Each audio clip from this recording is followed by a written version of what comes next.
প্রিয় শিক্ষার্থী, সবাইকে আন্তরিক শুভেচ্ছা এবং অভিনন্দন জানিয়ে আজকে তোমাদের অনলাইন ক্লাস শুরু করতে যাচ্ছি।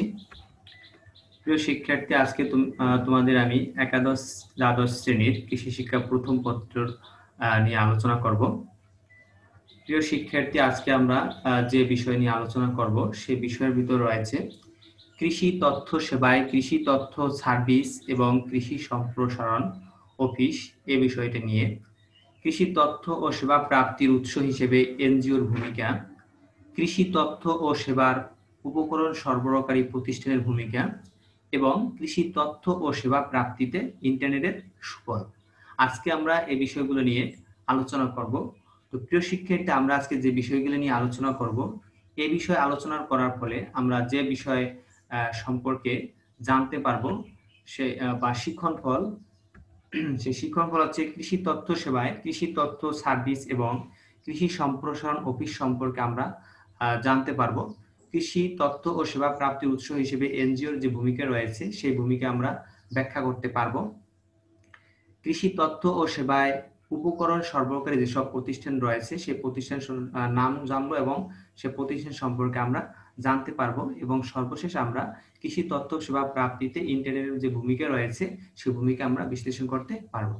তো প্রিয় শিক্ষার্থী, আজকে আমরা যে বিষয় নিয়ে আলোচনা করতে বসছি, তোমাদের যদি কোনো এ বিষয়ে ক্লাস নেওয়ার পরে যদি কোনো কিছু জানার থাকে তাহলে অবশ্যই তোমরা এই ভিডিওর শেষে দেখার পরে তোমরা কমেন্টস করে আমাকে জানাতে পারো, যাতে পরবর্তীতে তোমাদের যে সমস্যাটা রয়েছে এই সমস্যাটা আমি সলভ করে দিতে পারি। তো প্রিয় শিক্ষার্থী, চলো আজকে যে আমাদের যে নির্ধারিত যে ক্লাস সেই ক্লাসটি শুরু করি। প্রিয় শিক্ষার্থী, আজকে আমরা আলোচনা করব কৃষি তথ্য সেবায় কৃষি তথ্য সার্ভিস এবং কৃষি সম্প্রসারণ যে অফিস রয়েছে, আমরা সেই বিষয়টা নিয়ে আজকে আমরা আলোচনা করব। প্রিয় শিক্ষার্থী, কৃষি তথ্য সার্ভিস গণপ্রজাতন্ত্রী বাংলাদেশ সরকারের কৃষি মন্ত্রণালয়ের আওতাধীন একটি সংস্থা এবং এটি 1961 সালে কৃষি তথ্য সংস্থা হিসেবে আত্মপ্রকাশের পর এই প্রতিষ্ঠানটি 1982 সালে একে কৃষি তথ্য সার্ভিসের হিসেবে নামকরণ করা হয়।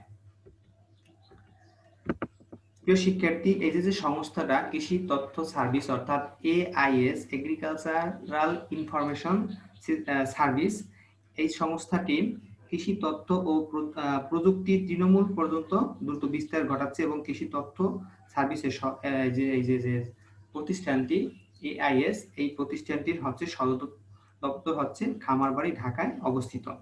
এবং এই যে প্রতিষ্ঠান রয়েছে এই প্রতিষ্ঠানের যে উদ্দেশ্য এবং লক্ষ্য রয়েছে সেই উদ্দেশ্য এবং লক্ষ্য হচ্ছে প্রিন্ট মিডিয়া, ইলেকট্রনিক মিডিয়ার সাহায্যে এসব যে কৃষি সম্পর্কে যে তথ্য রয়েছে সেই তথ্য প্রযুক্তি উপস্থাপন করে সবাইকে উদ্বুদ্ধ করা, কৃষিকাজে উদ্বুদ্ধ করা এবং কৃষি উন্নয়নে অবদান রাখে। এটা মূলত কৃষি তথ্য সার্ভিস অর্থাৎ এগ্রিকালচারাল ইনফরমেশন সার্ভিস যে প্রতিষ্ঠানটি রয়েছে কৃষি মন্ত্রণালয়ের অধীনে, এটির মূল উদ্দেশ্য এবং কার্যাবলী।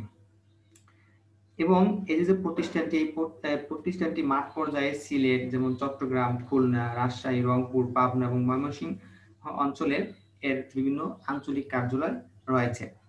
তো প্রিয় শিক্ষার্থী, আজকে আমরা এই যে প্রতিষ্ঠানটি এই প্রতিষ্ঠানটির যেভাবে সহায়তা করে থাকে সেই সহায়তার ভিতরে রয়েছে যেমন ই কৃষি বা অনলাইন কৃষির মাধ্যমে আমাদের সেবা দিয়ে থাকে, মোবাইল ফোনের মাধ্যমে সেবা দিয়ে থাকে, প্রকাশনার মাধ্যমে সেবা দিয়ে থাকে, বেতারের মাধ্যমে, টেলিভিশনের মাধ্যমে এই এগ্রিকালচারাল ইনফরমেশন যে সিস্টেম যে কৃষি মন্ত্রণালয়ের আওতাধীন যে সংস্থাটি রয়েছে এটা আমাদের বিভিন্নভাবে তথ্য এবং সেবা দিয়ে থাকে। ই কৃষি এবং অনলাইন কৃষি তথ্য সেবায় আমাদের যেভাবে দিয়ে থাকে এটার ভিতর রয়েছে যেমন রেডিও, টিভি, তারপর কম্পিউটার, মোবাইল ইত্যাদি ইলেকট্রনিক যে যন্ত্র রয়েছে এর মাধ্যমে কৃষকদের মধ্যে কৃষি বিষয়ক বিভিন্ন তথ্য পৌঁছে দেওয়াই হচ্ছে এই যে ই কৃষি বা ইলেকট্রনিক কৃষি এর মূল উদ্দেশ্য। কৃষি তথ্য সার্ভিস সারা দেশব্যাপী প্রায় 95টি কৃষি তথ্য ও যোগাযোগ কেন্দ্র রয়েছে, যেটা হচ্ছে agricultural information and communication centre অর্থাৎ এআইসিসি। এআইসিসি অর্থাৎ agricultural information and communication centre, এটা হচ্ছে সংক্ষিপ্ত নাম। এই কৃষি তথ্য সার্ভিস এটি দেশব্যাপী 95টি কৃষি তথ্য যোগাযোগ কেন্দ্র রয়েছে এই প্রতিষ্ঠানটি। এছাড়া এই প্রতিষ্ঠানটি 150টির বেশি যে আরো প্রতিষ্ঠান স্থাপন করবে এর বাস্তবাধীন রয়েছে। এই যে এআইসিসি অর্থাৎ কৃষি তথ্য ও যোগাযোগ যে কেন্দ্র, এটি আমাদের যেভাবে সেবা দিয়ে থাকে সেই সেবার ভিতর রয়েছে যে প্রতিষ্ঠানটি যে ইমেল ও ইন্টারনেটের মাধ্যমে কৃষি তথ্য ও অন্যান্য প্রয়োজনীয় তথ্য প্রদান করে আমাদের। তারপর হচ্ছে স্থানীয় ও আন্তর্জাতিক বাজার পরিস্থিতি অবহিত করে। কৃষি বিষয়ক প্রামাণ্য চলচ্চিত্রের সিডি ক্যাসেট এগুলো তৈরি করে থাকে। রেডিও টেলিভিশনের কৃষি বিষয়ক অনুষ্ঠান প্রচার করে থাকে। কৃষি বিষয়ক মুদ্রণ সামগ্রী এগুলো তৈরি করে থাকে এবং কৃষি বিষয়ক প্রশিক্ষণ এবং অনুশীলন সম্পর্কে আমাদের অবহিত করে। তারপরে যে বিষয়টা রয়েছে সেটা হচ্ছে মোবাইল ফোনে কৃষি তথ্য সেবা। আমাদের মোবাইল ফোনে যে বিভিন্ন ধরনের কৃষি তথ্য আমরা সেবা পেয়ে থাকি। কৃষি তথ্য ও সার্ভিস প্র্যাকটিক্যাল অ্যাকশন বাংলাদেশের যৌথ উদ্যোগে স্থায়ীভাবে এটা 2004 সালে হাতে কৃষি তথ্য সার্ভিসের প্রধান কার্যালয় কৃষি কল সেন্টার কার্যক্রম চালু করে এবং 2012 সালের জুন মাসে দেশের প্রথম সরকারি কৃষি কল সেন্টার এর পরীক্ষামূলক যাত্রা শুরু হয়েছিল এবং এর মাধ্যমে কোনো কৃষক যে কোনো অপারেটরের মোবাইল, গ্রামীণ হোক বা অন্য যে কোনো অপারেটর হোক, এই অপারেটর ফোনের মাধ্যমে সে 16123 এই নাম্বারে কল করে সে কৃষি, মৎস্য, প্রাণী সম্পদ বিষয়ক যে কোনো ধরনের কৃষি সম্পর্কিত তথ্য বিশেষজ্ঞদের মাধ্যমে কৃষকের সমস্যার তাৎক্ষণিক তিনি সমাধান দিয়ে থাকেন। এবং 2014 সাল থেকে আগস্ট 2019 পর্যন্ত এই যে কৃষি কল সেন্টার, এই কৃষি কল সেন্টারে প্রায় 1.5 লক্ষ কৃষক উপকৃত হয়েছেন। বিভিন্ন মাধ্যমে তারা ফসলের তথ্য এই 16123 নাম্বারে কল করে তারা বিভিন্ন ধরনের সার্ভিস নিয়েছেন। তারপর রয়েছে প্রকাশনার মাধ্যমে কৃষি তথ্য এবং সেবা। বিভিন্ন ধরনের প্রকাশনা রয়েছে, সেই প্রকাশনার মাধ্যমেও আমরা অনেক সময় কৃষি তথ্য এবং সেবা পেয়ে থাকি। সেই প্রকাশনাগুলোর ভিতরে রয়েছে যেমন কৃষি কথা, কৃষি বিষয়ক মাসিক পত্রিকা কৃষি কথা, এটা মাসে প্রকাশিত হয়ে থাকে এবং বর্তমানে কৃষি কথার গ্রাহক সংখ্যা হচ্ছে প্রায় 35,000 বেশি। তারপর হচ্ছে কৃষি সম্প্রসারণ বার্তা, তারপর হচ্ছে কৃষি ডায়েরি, এগুলো হচ্ছে প্রকাশনা, বিভিন্ন ধরনের যে প্রকাশনা, সেই প্রকাশনার মাধ্যমে আমরা কৃষি তথ্য এবং সেবা পেয়ে থাকি। তারপর হচ্ছে বেতারের মাধ্যমে কৃষি তথ্য এবং সেবা পেয়ে থাকি। আমরা রেডিওতে বিভিন্ন ধরনের কৃষি বিষয়ক যে তথ্য সেগুলো অনুষ্ঠান এগুলো আমরা বেতারের মাধ্যমে শুনতে পাই এবং আমরা কৃষি সম্পর্কে একটা সামগ্রিক একটা আমাদের একটা জ্ঞান আসে। বেতারের মাধ্যমে যে কৃষি তথ্য সেবা, এই কৃষি তথ্য সেবা বর্তমান বাংলাদেশের বেতারে হচ্ছে 12টি কেন্দ্র থেকে জাতীয় এবং আঞ্চলিক কৃষি বিষয়ক অনুষ্ঠান সম্প্রসারিত হচ্ছে এবং তাছাড়া প্রায় 2008 সাল থেকে বেসরকারি এফএম ব্রাঞ্চ রেডিও টুডে থেকে গ্রিন আওয়ার নামে কৃষি বিষয়ক অনুষ্ঠান সম্প্রসারিত হয়ে আসছে। বাংলাদেশ বেতার থেকে প্রচারিত কৃষি বিষয়ক যেসব অনুষ্ঠান রয়েছে সেই অনুষ্ঠানের ভিতর রয়েছে যেমন দেশ আমার মাটি আমার, সোনালী ফসল, শস্য শ্যামল, আমার দেশ, কৃষি সমাচার, এরকম বিভিন্ন ধরনের অনুষ্ঠান বিভিন্ন চ্যানেল থেকে বেতার কেন্দ্র যেমন হচ্ছে চট্টগ্রাম, খুলনা, রংপুর, সিলেট, বরিশাল ইত্যাদি বিভিন্ন বেতার কেন্দ্র থেকে এই কৃষি বিষয়ক যে অনুষ্ঠানগুলো এগুলা সম্প্রসার করে থাকে। তারপরে যে বিষয়টি রয়েছে সেটা হচ্ছে টেলিভিশনের মাধ্যমে কৃষি তথ্য এবং সেবা। টেলিভিশনের মাধ্যমে আমরা বিভিন্ন অনুষ্ঠান আমরা টেলিভিশনে দেখতে পাই। কৃষি বিষয়ক বিভিন্ন ধরনের অনুষ্ঠান আমরা টেলিভিশনে দেখতে পাই। মাটি ও মানুষ, বাংলার কৃষি, হৃদয়ে মাটি ও মানুষ, শ্যামল বাংলা, কৃষি ও জীবন, সবুজ বাংলা, এরকম বিভিন্ন ধরনের আমরা কৃষি বিষয়ক অনুষ্ঠান আমরা টেলিভিশন থেকে পেয়ে থাকি। এবং এই কৃষি বিষয়ক যে অনুষ্ঠানগুলো, এগুলো বিভিন্ন ধরনের চ্যানেল, যেমন Bangladesh television, channel I, Bangla vision, Baishakhi television, Mohona TV, Zee TV ইত্যাদি চ্যানেলগুলো থেকে এই কৃষি বিষয়ক এই তথ্যগুলো সম্প্রচার করে থাকে। এবং বাংলাদেশের কৃষি তথ্য সেবা প্রাপ্তির এই যে মিডিয়াটি, এই মিডিয়াটি বিভিন্ন ধরনের কৃষি বিষয়ক তথ্য, প্রতিবেদন, তারপর ফিচার, সকল কাহিনী, সমস্যা এবং সমাধান, টকশো, বিজ্ঞপ্তি, এগুলো এসব কিছু সম্প্রচার করে থাকে। এবং এই প্রোগ্রাম সমূহ স্বচক্ষে দেখে ও শুনে কৃষির বিভিন্ন তথ্য জানা যায় এবং কৃষকরা বিভিন্নভাবে এবং অন্যান্য যারা থাকে তারাও কৃষিতে উদ্বুদ্ধ হয় এবং কৃষি সম্পর্কে তাদের একটা একটা আইডিয়া চলে আসে। তো প্রিয় শিক্ষার্থী, কৃষি তথ্য সেবা প্রাপ্তির যে তথ্য সার্ভিস AIS এর যে উৎসগুলো রয়েছে সেগুলো আমরা সম্পর্কে জানলাম, যে ই কৃষি বা অনলাইন কৃষি তথ্য সেবা মোবাইলের মাধ্যমে আমরা জানতে পারি, প্রকাশনার মাধ্যমে, বেতার এবং টেলিভিশনের মাধ্যমে। এবার আমরা জানবো কৃষি তথ্য সেবায় কৃষি সম্প্রসারণ অফিস অর্থাৎ ডিপার্টমেন্ট অফ এগ্রিকালচারাল এক্সটেনশন এর সম্পর্কে আমরা জানবো।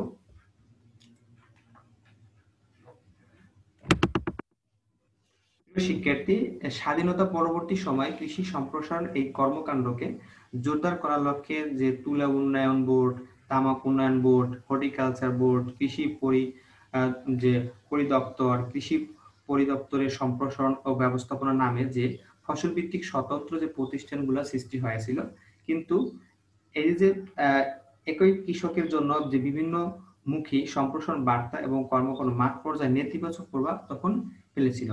এবং তারই প্রেক্ষাপটে এই যে প্রতিষ্ঠানগুলো, এই প্রতিষ্ঠানগুলো 1982 সালে ফসল প্রযুক্তি সম্প্রসারণ নিয়োজিত এ সকল সমস্ত একত্রে করে বর্তমান কৃষি সম্প্রসারণ অধিদপ্তর সৃষ্টি হয় এবং 2014 সালে কৃষি সম্প্রসারণ প্রতিষ্ঠানটি পুনর্গঠন করা হয়।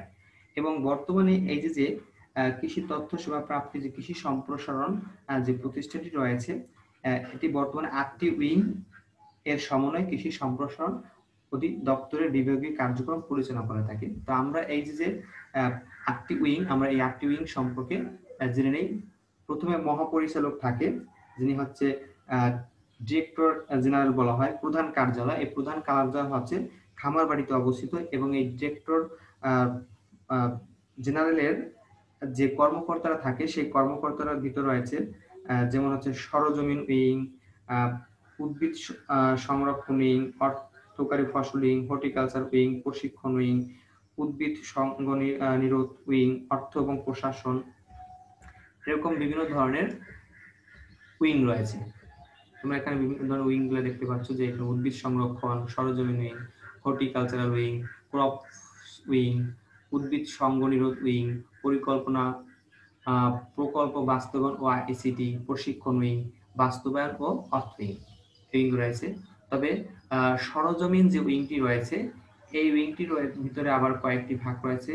অঞ্চল এডি বা আঞ্চলিক এডি, যেটা হচ্ছে এরিয়া ডিরেক্টর, এই আঞ্চলিক পরিচালক, এটি হচ্ছে 14টি অঞ্চল, যেমন ঢাকা, ময়মনসিংহ, কুমিল্লা, চট্টগ্রাম, পার্বত্য চট্টগ্রাম, সিলেট, রাজশাহী, যশোর, বরিশাল, রংপুর, খুলনা, এরকম বিভিন্ন যে অঞ্চল রয়েছে সেই অঞ্চলে এই সরজমিন উইংকে আবার আঞ্চলিক এডিতে অর্থাৎ এরিয়া ডিরেক্টর হিসেবে ভাগ করেছে। এবং এদের কাজ, আঞ্চলিক যে এডি, এদের কাজ হচ্ছে উপজেলা পর্যায়ে সম্প্রসারণ কার্যক্রম বাস্তবায়নে সহযোগিতা এবং মনিটরিং করা, উপজেলা ও জেলা পর্যায়ে সম্প্রসারণ পরিকল্পনা পর্যালোচনা করা এবং কারিগরি পরামর্শ প্রযুক্তির যথাযথ মাঠ পরিদর্শন ও বাস্তবায়ন করা মূলত হচ্ছে এই এডির কাজ। তারপরে এডি হচ্ছে অঞ্চল, বরিশাল অঞ্চল, খুলনা অঞ্চল, এরকম যে অঞ্চল রয়েছে, এই অঞ্চলের আবার যেহেতু বিভিন্ন জেলা থাকে, অনেকগুলো জেলা থাকে, এর জন্য হচ্ছে ডিডি অর্থাৎ জেলা ডিডি, ডিস্ট্রিক্ট ডিরেক্টর। এই ডিস্ট্রিক্ট ডিরেক্টরের ভিতরে যেসব কর্মকর্তারা থাকে, এদের ভিতরে হচ্ছে জেলা প্রশিক্ষণ কর্মকর্তা, তারপর হচ্ছে শস্য সংরক্ষণ বিশেষজ্ঞ, শস্য উৎপাদন বিশেষজ্ঞ, উদ্যান তত্ত্ব বিশেষজ্ঞ, এই যে কর্মকর্তা এরা এই জেলা ডিডিতে থাকে এবং এরা এই প্রতিটা জেলার যে কৃষি বিষয়ক যে কার্যক্রম এগুলো পরিচালনা করে থাকে। এবং এদের কাজ হচ্ছে মূলত উপজেলা পর্যায়ে সম্প্রসারণ, যেহেতু একটা জেলায় বিভিন্ন ধরনের কয়েকটা উপজেলা থাকে, এই জেলা ডিডিদের কাজ হচ্ছে উপজেলা পর্যায়ে সম্প্রসারণ, পরিকল্পনা, পর্যালোচনা ও কারিগরি প্রশাসনিক যে সুবিধা সেই সহায়তা বা সুবিধা প্রদান করা, জেলা পর্যায়ে সম্প্রসারণ এবং প্রশিক্ষণ পরিকল্পনা প্রণয়ন করা এবং কৃষি উপকরণ সমূহের চাহিদা নিরূপণ এবং ব্যবস্থাপনা করা, যে এই উপজেলায় কতটুকু কি পরিমাণে বীজ লাগবে, সার লাগবে বা কীটনাশক লাগবে, এগুলা পরিমাণ বা চাহিদা নিরূপণ করা এবং উপজেলা ভিত্তিক চাহিদা অনুযায়ী প্রযুক্তিগত প্রশিক্ষণের ব্যবস্থা করা, বালাইনাশক এবং সার বাজার মনিটর করা এবং ভেজাল রোধের ব্যবস্থাকরণ করা হচ্ছে এই জেলারির কাজ। জেলারির পদে, যেহেতু জেলা একটা জেলায় অনেকগুলো উপজেলা থাকে, এর জন্য হচ্ছে উপজেলা পর্যায়ে যিনি প্রধান থাকে ইনি হচ্ছে উপজেলা কৃষি কর্মকর্তা, হতে উপজেলা এগ্রিকালচারাল অফিসার, উপজেলা ইউএও, উপজেলা এগ্রিকালচারাল অফিসার থাকে। এই অফিসারের কাজ হচ্ছে কৃষকদের চাহিদাকৃত তথ্য ও প্রযুক্তি নিশ্চিতকরণ, ফসল উৎপাদনের লক্ষ্যমাত্রা অর্জনের ব্যবস্থাকরণ, কৃষকদের জন্য প্রযুক্তিগত প্রশিক্ষণের বিষয় নির্ধারণ এবং হচ্ছে প্রশিক্ষণ প্রদান, প্রদর্শনী স্থাপন এবং মাঠ দিবস, কৃষি খামার প্রদর্শন করা, যাতে কৃষকরা কৃষি কাজে উদ্বুদ্ধ হয় এবং নতুন ধরনের কোনো ফসল আসলে তাদের কৃষকরা সেই ফসলটা সহজেই গ্রহণ করতে চায় তার ব্যবস্থা করা, এবং বীজ, বালাইনাশক এবং সারের মজুত এবং বাজার তথ্য সংগ্রহ করা হচ্ছে মূলত উপজেলার যিনি কৃষি কর্মকর্তা থাকেন তার কাজ। তারপরে উপজেলার পর্যায়ে যে বিভিন্ন গ্রাম থাকে, এই গ্রামে যারা থাকে তাদের বলা হয় হচ্ছে ব্লক সুপারভাইজার বা এসএএ, অর্থাৎ সাব অ্যাসিস্ট্যান্ট এগ্রিকালচার অফিসার, যারা হচ্ছে ডিপ্লোমা পড়ে, এসএসসি পড়ে, যারা ডিপ্লোমা পড়ে তারা মূলত হয় এই sub assistant agriculture sub assistant agriculture officer হয়। কিন্তু উপজেলা পর্যায়ে যারা আছে এরা কিন্তু বিসিএস ক্যাডার উপরে যারা থাকে তারা হচ্ছে বিসিএস পরীক্ষা দিয়ে তারপরে এখানে যোগদান করতে হয়। কিন্তু নিচে যেটা রয়েছে আমি যেটা বললাম যে ব্লক ইউনিয়ন বা এসএএও হচ্ছে সাব অ্যাসিস্ট্যান্ট এগ্রিকালচার অফিসার, এদের কাজ হচ্ছে কৃষকদের কৃষি সমস্যা চিহ্নিত করা, যে কৃষকদের কি কি সমস্যা আছে এগুলো চিহ্নিত করবে এবং অগ্রাধিকার নিরূপণ ও সমস্যা সমাধান করা, কৃষকদের নিকট কৃষি বিষয়ে তথ্য পৌঁছানো, তারপর হচ্ছে উদ্ভাবিত যে নতুন প্রযুক্তি সেই প্রদর্শনীর মাধ্যমে ফলাফল প্রদর্শন করবে এবং ব্লক পর্যায়ে সম্প্রসারণ কার্যক্রম বাস্তবায়ন করবে। এটা মূলত হচ্ছে এসএএও এর কাজ। তারপর হর্টিকালচার উইংস এর রয়েছে উদ্যান তত্ত্ব, এটা হচ্ছে উদ্যান উন্নয়ন নিয়ে কাজ করবে। আর এদিকে প্রশিক্ষণ উইং আছে যে এটিআই, হচ্ছে কৃষকদের, তারপর হচ্ছে বিভিন্ন ধরনের যে পড়াশোনা পাশ করার পরে, এগ্রিকালচার পড়ার পরে তাদেরকে বিভিন্ন ধরনের প্রশিক্ষণ দেওয়া হয়, এটা হচ্ছে এটিআই। এই প্রশিক্ষণটা দিয়ে থাকে কৃষকদের, মূলত মেইন প্রধানত এই প্রশিক্ষণগুলো দিয়ে থাকে। তারপর হচ্ছে কৃষি সম্প্রসারণ অধিদপ্তরের উদ্দেশ্য এবং কার্যাবলী, ডিপার্টমেন্ট অফ এগ্রিকালচার এক্সটেনশনের যে উদ্দেশ্য এবং কার্যাবলী, সেই উদ্দেশ্য কার্যাবলীর ভিতরে যে বিষয়গুলো রয়েছে সেই বিষয়ের ভিতরে রয়েছে যে আধুনিক কৃষি উৎপাদন পদ্ধতি গ্রহণে কৃষকদের উৎসাহিত এবং সহায়তা প্রদান করা, তারপর হচ্ছে কৃষি গবেষণা প্রতিষ্ঠানের সাথে যোগাযোগ রক্ষা করে কৃষকদের কৃষি সম্প্রসারণ ব্যবস্থা করা, তারপরে আছে যে কৃষি প্রশিক্ষণ ইনস্টিটিউট থেকে সনদপ্রাপ্ত উপ সহকারী কৃষি অফিসারদের প্রশিক্ষণের ব্যবস্থা করা। তারপর হচ্ছে কৃষি সংক্রান্ত যেসব বার্তা এবং তথ্যাবলী রয়েছে কৃষকদের মাঝে সেগুলো যথাযথভাবে বিতরণের ব্যবস্থা করা, গ্রামীণ মানুষের আর্থসামাজিক উন্নয়নের জন্য কৃষি বিষয়ক যে গবেষণা সুফল সেগুলো কৃষকের মাঝে পৌঁছে দেওয়া হচ্ছে মূলত কৃষি সম্প্রসারণ অধিদপ্তরের উদ্দেশ্য এবং কার্যাবলী। এছাড়া আরো অনেক উদ্দেশ্য কার্যাবলী রয়েছে, যেমন চাহিদা ভিত্তিক কৃষি সম্প্রসারণ করা, দক্ষ সম্প্রসারণ সেবা প্রদান এবং সেবা বিকেন্দ্রীকরণ, তারপর হচ্ছে সকল শ্রেণী কৃষকদের জন্য কৃষি সম্প্রসারণ সেবা দেয়া, সম্প্রসারণ কর্মীদের জন্য প্রশিক্ষণ এবং উপযুক্ত সম্প্রসারণ পদ্ধতি ব্যবহার করে। এগুলো মূলত হচ্ছে কৃষি সম্প্রসারণ এবং অধিদপ্তর উদ্দেশ্য এবং কার্যাবলী। তারপরে আমরা যে বিষয়টা সম্পর্কে জানবো হচ্ছে কৃষি তথ্য সেবা প্রাপ্তির উৎস হিসেবে এনজিও। প্রিয় শিক্ষার্থী, কৃষি তথ্য সেবা প্রাপ্তি বিভিন্ন ধরনের এনজিও রয়েছে এবং এদের ভূমিকাও অনেক বেশি। আমরা আজকে সেই বিষয়টা নিয়ে একটু জানবো। বাংলাদেশের দারিদ্র্য বিমোচন সহ আর্থসামাজিক উন্নয়ন ও কর্মসংস্থান বৃদ্ধির লক্ষ্যে কৃষি সেক্টরে বিগত কয়েক দশক ধরে দেশ বিদেশি হাজার হাজার এনজিও ও কৃষি ও পল্লী উন্নয়নমূলক কাজ করে যাচ্ছে এমন অনেক এনজিও রয়েছে। এনজিও গুলোর মূলত হচ্ছে দারিদ্র, ভূমিহীন, ক্ষুদ্র ও প্রান্তিক যে চাষিরা থাকে তাদের কল্যাণ সাধন করা হচ্ছে মূলত এর প্রধান কাজ। তো বাংলাদেশের বর্তমান 4 ধরনের এনজিও মূলত দেখা যায়। এই 4 ধরনের যে এনজিও রয়েছে তা হচ্ছে দাতা এনজিও, আন্তর্জাতিক এনজিও, জাতীয় পর্যায়ে এনজিও এবং হচ্ছে স্থানীয় এনজিও। দাতা পর্যায়ে যে এনজিও রয়েছে এরা হচ্ছে যেমন অক্সফাম, তারপর হচ্ছে জাইকা। আন্তর্জাতিক পর্যায়ে যে প্রতিষ্ঠানগুলো রয়েছে, এনজিও রয়েছে যেমন হচ্ছে ফুড ফর হাঙ্গার, কেয়ার এগুলা। জাতীয় পর্যায়ে এনজিও রয়েছে যেমন ব্রাক, প্রশিক্ষা, আশা এগুলা। তারপরে স্থানীয় এনজিও রয়েছে যেমন সোনালী, সৃজনী, এগুলো হচ্ছে স্থানীয় পর্যায়ে এনজিও। এই যে এনজিও রয়েছে এই এনজিও আসলে কৃষি ক্ষেত্রে অনেক অবদান রেখে যাচ্ছে। তা আমরা সব এনজিও সম্পর্কে ডিটেলস জানা একটা ক্লাসের মধ্যে সম্ভব না। আমরা এখানে যে বাংলাদেশের যে সর্ববৃহৎ বেসরকারি যে উন্নয়ন যে সংস্থাটি রয়েছে এনজিওটি, আমরা সে সম্পর্কে জানবো। সেটা হচ্ছে ব্র্যাক, BRAC, অর্থাৎ বাংলাদেশ রুরাল অ্যাডভান্সমেন্ট কমিটি। এই সংস্থাটির প্রতিষ্ঠা করেন মূলত ফজলে হাসান আবেদ নামে একজন ব্যক্তি। তিনি 1972 সালে সিলেট জেলার সাল্লা উপজেলা প্রথম এই ব্র্যাক প্রতিষ্ঠা করেন। এটি মূলত ভূমিহীন কৃষকদের অবস্থার উন্নতিকল্পে ঋণ প্রদান করে থাকে এবং এই প্রতিষ্ঠানটি ফসল চাষ, মৎস্য চাষ, পোল্ট্রি ফার্ম এগুলো প্রতিষ্ঠা করে এবং এই প্রতিষ্ঠানটি 20,000 টাকা পর্যন্ত ঋণ দিয়ে থাকে এবং প্রায় 1996 সাল থেকে বাংলাদেশ কৃষি উন্নয়ন সংস্থা BADC, Bangladesh agricultural development corporation এর সাথে যৌথভাবে বীজ উৎপাদন, বিতরণ এবং বাজারজাতকরণের কাজ করে আসছে। তাছাড়া এই প্রতিষ্ঠানটি বিভিন্ন ধরনের উচ্চ ফলনশীল ফসল উৎপাদন করে আসছে এবং এই ব্র্যাক বর্তমান দেশের বিভিন্ন অঞ্চলের বৃহৎ পরিসরে প্রায় 9টি কৃষি ফার্ম প্রতিষ্ঠা করেছে। প্রতিষ্ঠানটি ধান, ভুট্টা, বিভিন্ন যে সবজির প্রত্যায়িত ও হাইব্রিড বীজ উৎপাদন পূর্বক প্রক্রিয়াজাতকরণের কাজও করে আসছে। এই ছিল ব্র্যাকের মূলত যে কাজ এবং হচ্ছে এই কবে এটি প্রতিষ্ঠিত হয়েছিল তার ইতিহাস।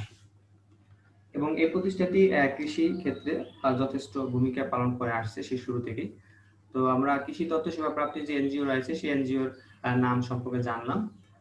এরপরে আমরা যে বিষয়টা জানবো সেটা হচ্ছে কৃষি তথ্য সেবা প্রাপ্তির উপকরণ সরবরাহকারী যেসব প্রতিষ্ঠান রয়েছে যেখান থেকে আমরা বিভিন্ন ধরনের সার, বীজ, কীটনাশকগুলো পেয়ে থাকি, আমরা সেই প্রতিষ্ঠানের নাম সম্পর্কে জানবো। এগুলো বিভিন্ন সময় আমাদের কৃষিক্ষেত্রে অবদান রেখে চলছে।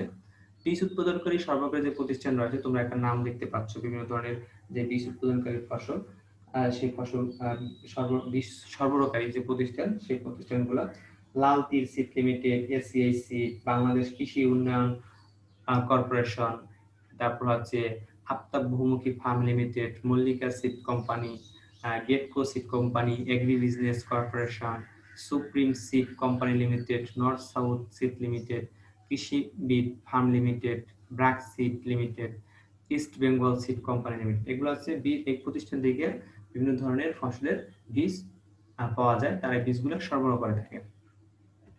তারপরে যেমন রয়েছে হচ্ছে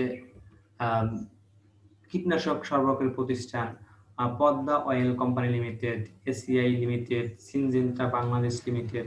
এই প্রতিষ্ঠান থেকে বিভিন্ন ধরনের যে ফসলের যে ক্ষতিকারক যে পোকা থাকে সেই কীটনাশক পোকাগুলো দমনের জন্য যে কীটনাশক দরকার এই প্রতিষ্ঠানগুলো সেই কীটনাশকগুলো সরবরাহ করে থাকে। তারপর রয়েছে সার সরবরাহকারী প্রতিষ্ঠান। আমরা জানি যে বাংলাদেশের মাটিতে যে পুষ্টি উপাদান রয়েছে এগুলো ধীরে ধীরে কমে যাচ্ছে। এই পুষ্টি উপাদান বৃদ্ধির জন্য আমরা সার প্রয়োগ করে থাকি। তো যে প্রতিষ্ঠানগুলো থেকে আমরা এই সারগুলো পেয়ে থাকি সেই প্রতিষ্ঠানগুলোর ভিতরে রয়েছে Bangladesh chemical industries corporation, Bangladesh fertilizer association, messrs Noapara traders, messrs Sheikh brothers, Napco, Surma fertilizer, মেঘনা fertilizer, Jamuna agro chemical, Karnaphuli fertilizer company limited ইত্যাদি প্রতিষ্ঠান থেকে আমরা বিভিন্ন ধরনের টিএসপি, এমওপি, জিপসাম এই যে সারগুলো আমরা পেয়ে থাকি। কৃষি তথ্য ও সেবা প্রাপ্তিতে ইন্টারনেট। প্রিয় শিক্ষার্থী, আমরা কৃষি তথ্য এবং সেবা প্রাপ্তিতে এখন যে বিষয়টি নিয়ে আলোচনা করব সেটা হচ্ছে ইন্টারনেট। কৃষি তথ্যের সবচেয়ে বড় ভান্ডার হচ্ছে এই ইন্টারনেট। যে কেউ যে কোনো স্থান থেকে দেশ বিদেশের যে কোনো কৃষি বিষয়ক তথ্য ইন্টারনেট থেকে সে পেতে পারে। ল্যাপটপ দিয়ে উদ্যোক্তারা কৃষকের বাড়িতে বা জমিতে গিয়ে ইন্টারনেটের মাধ্যমে তথ্য দিতে পারে। ইন্টারনেট ব্রাউজ করে ওয়েবসাইট থেকে কৃষির বিভিন্ন তথ্য ও সমস্যার সমাধান ও সহজে ইন্টারনেটের মাধ্যমে আমরা পেতে পারি। তো কৃষি বিষয়ক প্রতিষ্ঠানের বিভিন্ন ধরনের বিভিন্ন যে ওয়েবসাইট ঠিকানা রয়েছে, সেই ওয়েবসাইট ঠিকানাগুলোর ভিতরে রয়েছে যেমন হচ্ছে কৃষি মন্ত্রণালয়ের ওয়েবসাইট এখানে দেওয়া আছে, কৃষি সম্প্রসারণ অধিদপ্তর, তারপরে কৃষি তথ্য সার্ভিস, বাংলাদেশ কৃষি গবেষণা ইনস্টিটিউট, বাংলাদেশ ধান গবেষণা ইনস্টিটিউট, বাংলাদেশ কৃষি গবেষণা কাউন্সিল, মৃত্তিকা সম্পদ উন্নয়ন ইনস্টিটিউট, বাংলাদেশ পরমাণু কৃষি গবেষণা ইনস্টিটিউট। আমরা যে কোনো এই অনুষ্ঠান ওয়েবসাইটে ঢুকে আমরা ওই বিষয়ে কিন্তু আমরা ডিটেইলস ইনফরমেশন পেতে পারি। যেমন যদি ধান বিষয়ে কোনো ইনফরমেশন দরকার হয়, তাহলে আমরা বাংলাদেশ ধান গবেষণা ইনস্টিটিউট ভিতরে ওয়েবসাইটে প্রবেশ করে আমরা সেখানে থেকে প্রশ্ন করা অথবা তাদেরকে ইমেল করে আমরা এই বিষয়টা জানতে পারি। তবে মাটির সম্পর্কে যদি জানানো হয়, তাহলে মৃত্তিকা সম্পদ উন্নয়ন ইনস্টিটিউটের যে ওয়েবসাইটের ঠিকানা রয়েছে সেখানে আমরা থেকে জানতে পারি। এভাবে আমরা কৃষি তথ্য সেবা ইন্টারনেটের মাধ্যমে বিভিন্ন ওয়েবসাইটে ঢুকে আমরা জানতে পারি।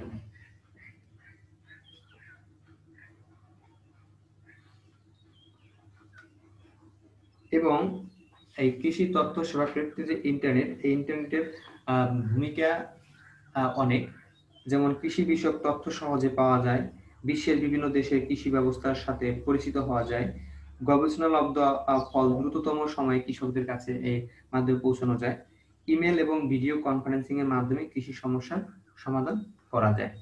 এর জন্য কি এই কৃষি তথ্য সেবা প্রাপ্তিতে এই ইন্টারনেটের ভূমিকা অপরিসীম। প্রিয় শিক্ষার্থী, আমরা আজকে ক্লাসের প্রায় শেষের দিকে। আজকে আমরা যে বিষয় নিয়ে আলোচনা করলাম, কৃষি তথ্য সেবা প্রাপ্তিতে বিভিন্ন যে প্রতিষ্ঠান, এনজিও এবং ইন্টারনেট, এই যে ভূমিকা, আমরা এই বিষয়গুলো নিয়ে আজকে আমরা আলোচনা করলাম। তো এর উপরে তোমাদের একটি আমি বাড়ি কাজ দিচ্ছি। দেখো, তোমরা উদ্দীপকে দুইটি ছবি দেখতে পাচ্ছ, একটি ল্যাপটপের এবং আরেকটি মোবাইল ফোন। এখন প্রশ্ন হচ্ছে, কৃষি তথ্য সেবা প্রাপ্তির উৎস হিসেবে কোনটির ভূমিকা বেশি বলে তুমি মনে করো? মানে তোমার মনে হয় যে এই দুইটা যে ডিভাইস রয়েছে, এর ভিতরে কোনটা কৃষি তথ্য সেবা প্রাপ্তির বেশি ভূমিকা পালন করে বলে তুমি মনে করো? সেটা ল্যাপটপ হতে পারে বা মোবাইল ফোনে, তোমার কাছে যেটা মনে হয় এবং সে মানে বেশি ভূমিকা কোনটা, কেন তোমার সেটা মনে হয়, এই বিষয়ে তোমরা বাসায় এই প্রশ্নটা লিখবে এবং যখন তোমাদের কলেজ করবে তখন সেটা আমার কাছে জমা দেবে। তো আর প্রিয় শিক্ষার্থী, তোমাদের আজকে যে আমরা যে ক্লাস নিয়ে আলোচনা করলাম, কৃষি তথ্য সেবা প্রাপ্তির বিভিন্ন যে প্রতিষ্ঠান রয়েছে সে বিষয়ে, তথ্য সেবা প্রাপ্তির যেসব উপকারী সর্বগ্র প্রতিষ্ঠান রয়েছে, তারপর হচ্ছে ইন্টারনেট, এনজিও, এগুলা যদি তোমাদের এই বিষয়ে যদি আর কোনো কিছু জানার থাকে, তাহলে অবশ্যই তোমরা কমেন্টস করে আমাকে জানাবে। তো প্রিয় শিক্ষার্থী, সবাইকে আন্তরিক শুভেচ্ছা এবং অভিনন্দন জানিয়ে আজকে অনলাইন ক্লাস এখানেই শেষ করব। তবে যাবার আগে বলে দিচ্ছি যে এখন এই করোনা পরিস্থিতির ভিতরে অবশ্যই আমাদের স্বাস্থ্যবিধি মেনে চলতে হবে এবং তোমাদেরও পড়ালেখাটা কন্টিনিউ চালিয়ে যেতে হবে। অবশ্যই বাবা মায়ের কথা শুনবে। তো প্রিয় শিক্ষার্থী, সবাইকে আন্তরিক শুভেচ্ছা এবং অভিনন্দন জানিয়ে আজকের অনলাইন এখানে শেষ করছি। ধন্যবাদ সবাইকে।